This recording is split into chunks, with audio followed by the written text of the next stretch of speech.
ആയുഷ്മാൻ ഭാരത് എന്ന് പറഞ്ഞിട്ടൊരു പദ്ധതിയുണ്ട്. അപ്പോൾ ഒരു ആള് 70 വയസ്സ് പ്രായം വരെയുള്ള ഒരാൾ ആശുപത്രിയിലായാൽ അവർക്ക് 5 ലക്ഷം രൂപ വരെ ചികിത്സാ സഹായം കിട്ടുന്ന പദ്ധതി. ഇന്ന് പല സാധാരണക്കാരുടെ കയ്യിലും ഇന്ന് കാർഡുണ്ട്. പക്ഷേ പല ആശുപത്രികളും ചെല്ലുമ്പോൾ ഈ സ്കീം ഇല്ല എന്നാണ് പറയുന്നത്. കേന്ദ്ര സർക്കാരിൻ്റെ പദ്ധതിയാണ്.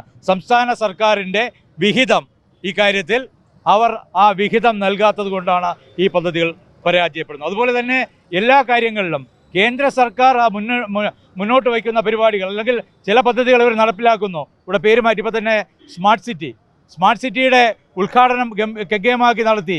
അത് സംസ്ഥാന സർക്കാരിൻ്റെ നേട്ടമായി, തിരുവനന്തപുരം നഗരസഭയുടെ നേട്ടമായി. ഇത് പ്രധാനമന്ത്രി അല്ലെങ്കിൽ നരേന്ദ്രമോദിജിയുടെ പദ്ധതിയാണ്.